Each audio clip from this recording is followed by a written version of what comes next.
Assalamualaikum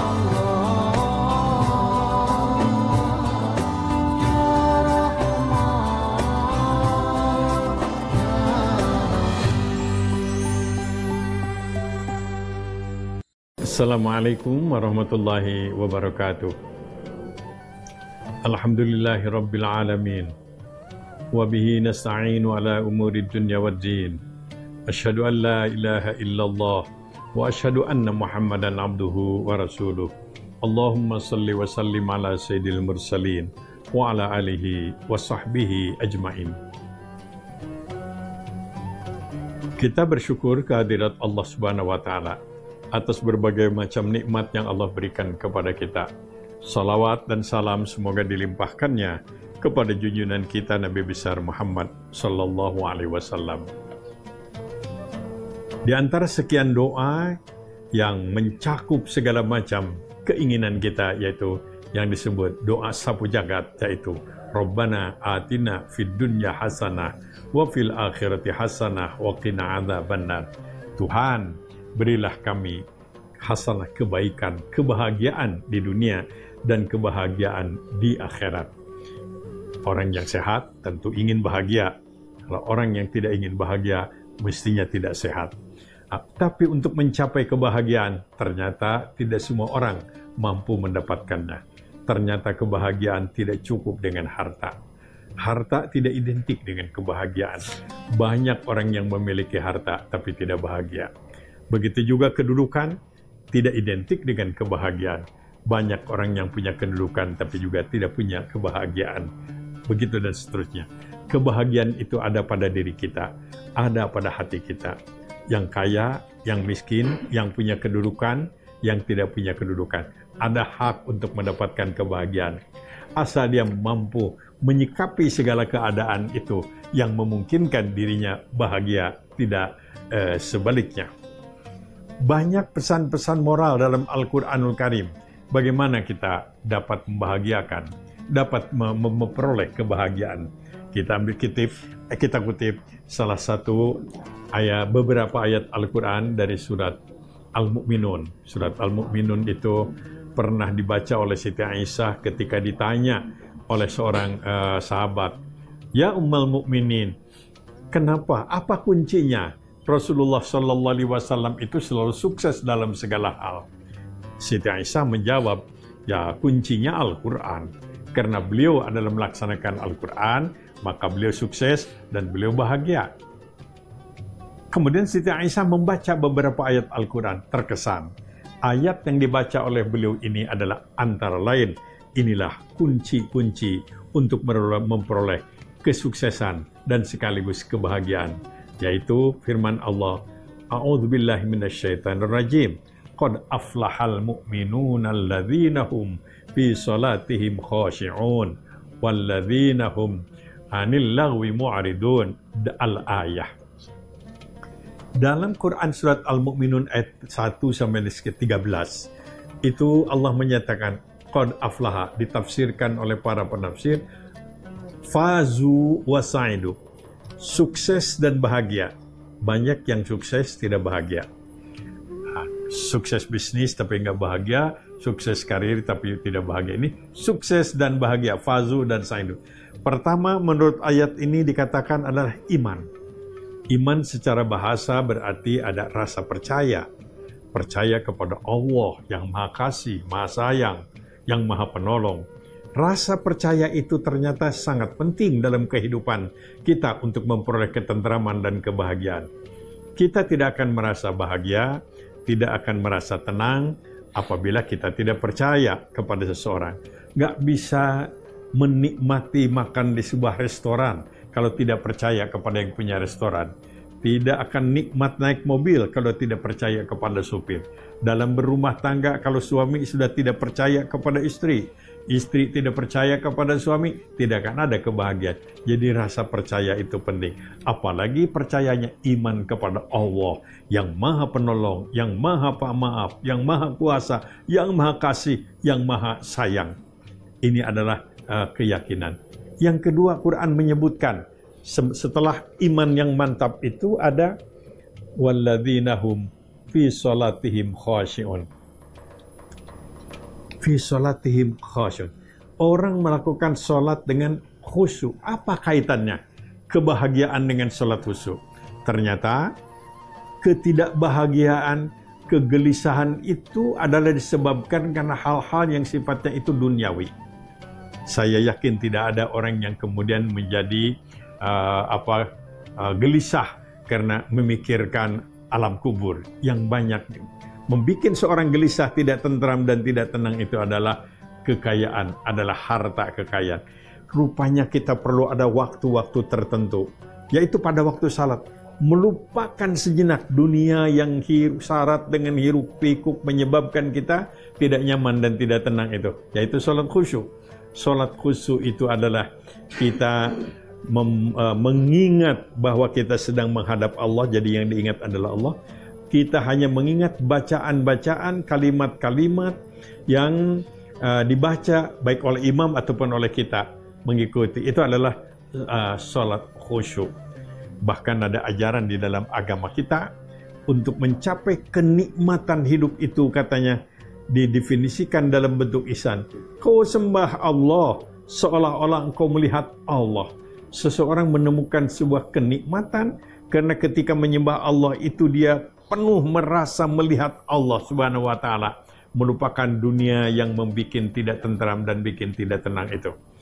Ada satu tradisi di dalam spiritualisme Islam, yaitu ada gerakan-gerakan tarekat dalam berzikir. Antara lain misinya itu menyebut nama Allah, mengingat nama Allah, melupakan yang lain. Ada yang melakukan apa yang disebut uzlah, meninggalkan hiruk pikuk dunia untuk menyebut nama Allah, ibadah kepada Allah. Dilakukan oleh sejumlah ulama. Tapi tentu saja bahwa seorang muslim yang baik tidak boleh meninggalkan masyarakat. Mereka harus hidup bermasyarakat, harus bersama masyarakat, menolong masyarakat, mencerdaskan masyarakat, mensejahterakan masyarakat. Itu yang paling baik. Tapi harus ada saat-saat tertentu hal-hal yang di dunia ini adalah dilupakan. Sekali lagi, pada waktu kita melaksanakan ibadah sholat yang khusyuk. Berlatihlah sholat khusyuk, maka kita akan mendapatkan ketentraman, ketenangan awal daripada kunci kebahagiaan. Tidak menjadi stres karena memikirkan hal-hal yang sifatnya itu duniawi.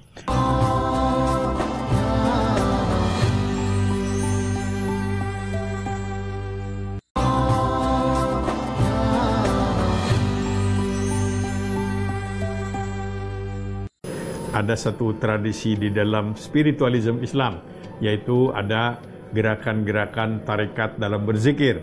Antara lain misinya itu menyebut nama Allah, mengingat nama Allah, melupakan yang lain. Ada yang melakukan apa yang disebut uzlah, meninggalkan hiruk pikuk dunia untuk menyebut nama Allah, ibadah kepada Allah. Dilakukan oleh sejumlah ulama. Tapi tentu saja bahwa seorang muslim yang baik tidak boleh meninggalkan masyarakat. Mereka harus hidup bermasyarakat, harus bersama masyarakat, menolong masyarakat, mencerdaskan masyarakat, mensejahterakan masyarakat. Itu yang paling baik. Tapi harus ada saat-saat tertentu hal-hal yang di dunia ini adalah dilupakan. Sekali lagi, pada waktu kita melaksanakan ibadah sholat yang khusyuk. Berlatihlah sholat khusyuk, maka kita akan mendapatkan ketentraman, ketenangan awal daripada kunci kebahagiaan. Tidak menjadi stres karena memikirkan hal-hal yang sifatnya itu duniawi. Kemudian yang ketiga, walladzina hum 'anil lagwi mu'ridun. Orang itu akan merasa akan sukses dan bahagia kalau ia mampu meninggalkan aktivitas-aktivitas yang tidak bermanfaat, aktivitas-aktivitas yang tidak baik, lagwun. Ayat ini juga memberikan isyarat kepada kita bagaimana setiap muslim itu mampu memanfaatkan waktu, disiplin waktu, menghargai waktu. Yang oleh Quran dikatakan mubadir saudara setan, bukan hanya memubadirkan harta, tapi juga memubadirkan waktu. Oleh karena itulah di dalam Islam diajarkan bagaimana ibadah-ibadah itu diatur dengan waktu. Salat diatur ketat dengan waktu. Zakat diatur pakai waktu. Saum, begitu ibadah haji ketat dengan waktu. Semuanya ini memberikan pelajaran kepada kita, yaitu untuk hidup sukses bahagia hati-hati, hendaklah menghargai waktu, mengisi waktu, memanfaatkan waktu, dan disiplin waktu. Berikutnya di dalam surat Al-Mu'minun itu ada kaitan dengan pemanfaatan harta, yaitu walladzina hum lizzakati fa'ilun. Mereka mengeluarkan, melaksanakan, membayar zakat. Apa kaitannya zakat dengan kebahagiaan? Ternyata banyak pengalaman-pengalaman spiritual dari sejumlah orang. Dengan orang memberi, berzakat, bersedekah, hati itu menjadi tentram dan hati itu menjadi tenang. Dengan zakat, dengan infak, akan lahir kedamaian dalam diri kita. Jadi zakat salah satu ajaran Islam, salah satu syariat Islam, selain membersihkan harta kekayaan, selain juga membersihkan sifat-sifat kikir yang ada pada diri seseorang yang bisa menyebabkan seorang tidak tenang, maka dengan zakat itu dilatih dia untuk bisa nyaman memberi. Enak kalau menolong orang lain dengan zakat. Makanya ada sejumlah hadis yang memberikan jaminan dengan zakat. Zakat tidak akan menyebabkan seorang menjadi miskin. Tidak ada orang menjadi fakir gara-gara zakat. Tidak ada orang kaya kemudian menjadi bangkrut gara-gara zakat. Bahkan dengan zakat dan infak, hati akan lebih tentram, hati akan lebih tenang. Malah katanya ratusan malaikat turun ke bumi. Kerjanya mendoakan orang-orang yang berzakat, orang-orang yang berinfak, orang-orang yang bersedekah pada hari itu. Jadi didoakan oleh malaikat, dijanjikan oleh Allah Subhanahu wa taala akan tercipta suasana kedamaian, ketentraman dan ketenangan. Berikutnya masih di dalam Quran surat Al-Mu'minun itu, yaitu berkaitan dengan menyalurkan hajat seksual hanya kepada istri, hanya kepada suami. Jadi esensinya adalah dalam kaitan dengan mewujudkan kebahagiaan, yaitu seorang hendaklah pandai-pandailah membangun sebuah keluarga yang disebut dalam Quran sakinah, mawaddah, warahmah. Rumah tangga bahagia, baru kita berbahagia di tempat lain. Sukses karir, sukses bisnis, kalau di rumah tangga tidak bahagia, kalau di rumah tangga tidak ada kedamaian, tidak ada kebaikan, tidak akan memperoleh kebahagiaan. Jadi salah satu kunci untuk meraih kebahagiaan itu antara lain adalah suasana rumah kita harus suasana yang baik, yang dalam Quran surat Ar-Rum dikatakan sakinah, mawaddah, warahmah. Jadi kalau ingin hidup bahagia, hendaklah kita berusaha untuk mewujudkan sebuah keluarga yang terjalin cinta kasih antara suami dan istri. Ya, harta penting dalam membangun rumah tangga, tapi harta bisa habis karena celaka. Kecantikan, kegantengan harus dijaga, tapi itu pun akan sirna karena direnggut usia. Yang abadi lestari itu adalah cinta kasih, mawaddah, warahmah. Nah, ini adalah untuk memperoleh kebahagiaan, menciptakan sebuah suasana keluarga yang damai, yang nyaman, yang betul-betul saling cinta mencintai. Selanjutnya Quran menyebutkan adalah walladzina hum li amanatihim wa ahdihim ra'un. Akan terasa hidup ini menjadi bahagia kalau kita dapat melaksanakan amanah dengan baik. Kejujuran, kalau kita selalu memenuhi janji ketika kita berjanji. Ternyata ketidakjujuran itu melahirkan kegelisahan. Ketidakjujuran itu melahirkan ketidaknyamanan di dalam hidup. Adalah sudah menjadi bagian daripada iradah Allah. Hanya orang-orang yang betul-betul jujur akan memperoleh kenyamanan dan kenikmatan di dalam hidup. Dan orang yang tidak jujur, yang selalu menyalahi janji, tidak sesuai dengan apa yang berjanji, tidak sesuai dengan tugas amanah yang dilaksanakan kepadanya, hidup tidak akan tentram dan tidak akan tenang.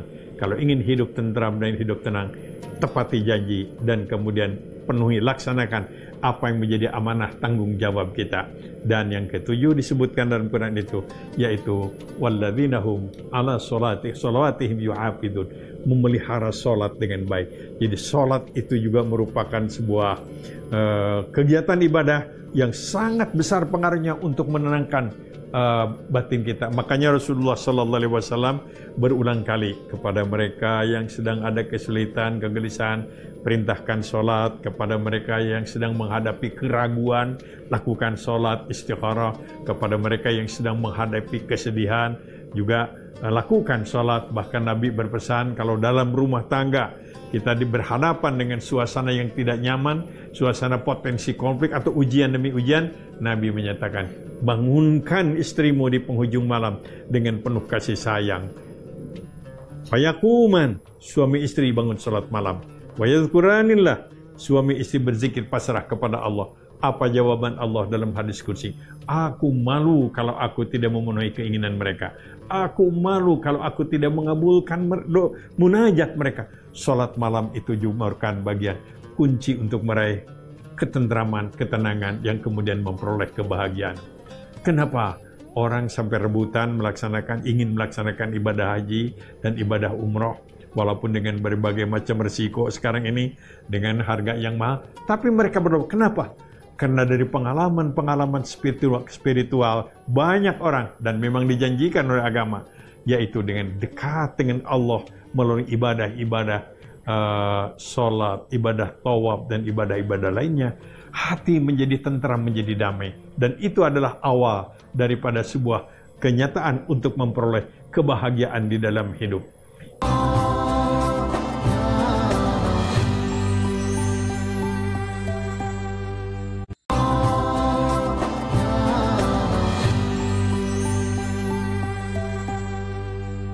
Adalah sudah menjadi bagian daripada iradah Allah. Hanya orang-orang yang betul-betul jujur akan memperoleh kenyamanan dan kenikmatan di dalam hidup. Dan orang yang tidak jujur, yang selalu menyalahi janji, tidak sesuai dengan apa yang berjanji, tidak sesuai dengan tugas amanah yang dilaksanakan kepadanya, hidup tidak akan tentram dan tidak akan tenang. Kalau ingin hidup tentram dan hidup tenang, tepati janji dan kemudian penuhi, laksanakan apa yang menjadi amanah tanggung jawab kita. Dan yang ketujuh disebutkan dalam Quran itu, yaitu walladzina hum ala sholawatihim yuhafidun, memelihara sholat dengan baik. Jadi sholat itu juga merupakan sebuah kegiatan ibadah yang sangat besar pengaruhnya untuk menenangkan batin kita. Makanya Rasulullah SAW berulang kali kepada mereka yang sedang ada kesulitan, kegelisahan, perintahkan sholat. Kepada mereka yang sedang menghadapi keraguan, lakukan sholat istikharah. Kepada mereka yang sedang menghadapi kesedihan, juga lakukan sholat. Bahkan Nabi berpesan kalau dalam rumah tangga kita berhadapan dengan suasana yang tidak nyaman, suasana potensi konflik atau ujian demi ujian, Nabi menyatakan, bangunkan istrimu di penghujung malam dengan penuh kasih sayang. Fayakuman, suami istri bangun salat malam. Wayadhkuranillah, suami istri berzikir pasrah kepada Allah. Apa jawaban Allah dalam hadis kursi? Aku malu kalau aku tidak memenuhi keinginan mereka. Aku malu kalau aku tidak mengabulkan munajat mereka. Salat malam itu juga merupakan bagian kunci untuk meraih ketentraman, ketenangan yang kemudian memperoleh kebahagiaan. Kenapa orang sampai rebutan ingin melaksanakan ibadah haji dan ibadah umroh, walaupun dengan berbagai macam resiko sekarang ini dengan harga yang mahal, tapi mereka berdoa. Kenapa? Karena dari pengalaman spiritual banyak orang, dan memang dijanjikan oleh agama, yaitu dengan dekat dengan Allah melalui ibadah-ibadah sholat, ibadah tawaf, dan ibadah-ibadah lainnya, hati menjadi tentram, menjadi damai. Dan itu adalah awal daripada sebuah kenyataan untuk memperoleh kebahagiaan di dalam hidup. Maka Islam juga membekali kepada kita agar hidup ini selalu tentram, selalu tenang. Hilangkanlah apa yang menjadi penyebab ketidaktentraman, ketidaktenangan. Pamannya, Nabi mewariskan sebuah doa terbebas dari problem-problem rohani. Allahumma inni a'udzubika minal hammi wal hazani wa a'udzubika minal ajzi wal kasali wa a'udzubika minal jubni wal bukhli wa a'udzubika min ghalabatid dain wa qahrir rijal. Doa terbebas dari penyakit-penyakit rohania. Nabi juga mengajarkan kepada kita ketika kita dihadapkan dengan satu suasana yang sangat pahit di mana kita ikhtiar tidak bisa, beliau mengajarkan kepada kita untuk pasrah kepada Allah Subhanahu wa taala. Beliau mengajarkan wirid dari dua ujung ayat, yaitu menjadi hasbunallah wa ni'mal wakil, ni'mal maula wa ni'man nasir. Tuhan, cukup Engkau saja penolongku, cukup Engkau saja pelindungku, cukup Engkau saja tempat berserah diri aku. Serahkan kepada Allah Subhanahu wa taala. Atau dalam ujung surat At-Taubah ada ayat yang diperintahkan kepada Nabi untuk dibaca, faqul, ucapkan olehmu.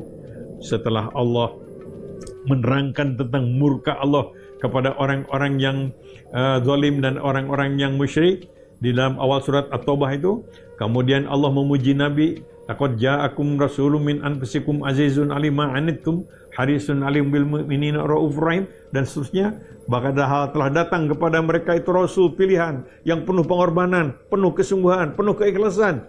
Fa in tawallau, tapi tetap saja ada orang yang tetap sinis, orang yang tetap melawan, orang yang tidak senang.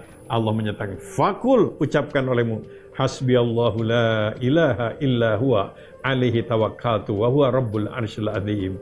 Ini adalah resep spiritual bagaimana kita memperoleh ketentraman dan ketenangan hati dengan taqarrub kepada Allah, berzikir kepada Allah, dan tentu saja tidak boleh lupa tinggalkan penyakit-penyakit rohaniah yang membuat kita tidak tentram, tidak tenang, tidak damai. Hilangkan peluang-peluang yang menyebabkan hati kita tidak nyaman, buruk sangka, tamak, rakus, kemudian juga sombong, takabur, dan sifat-sifat yang tidak baik lainnya. Insya Allah kita akan memperoleh kebahagiaan kalau kita melaksanakan apa-apa yang Allah perintahkan. Salah satu di antaranya, mari kita amalkan 7 kunci kesuksesan dan kebahagiaan yang tercantum di dalam Al-Quran, surat Al-Mu'minun ayat 1 sampai dengan 13. Selamat menjalankan. Rabbana latina fid dunya hasanah wa fil akhirati hasanah wa qina adzabannar. Subhana rabbika rabbil izzati amma yasifun wa salamun alal mursalin walhamdulillahi rabbil alamin. Wassalamualaikum warahmatullahi wabarakatuh.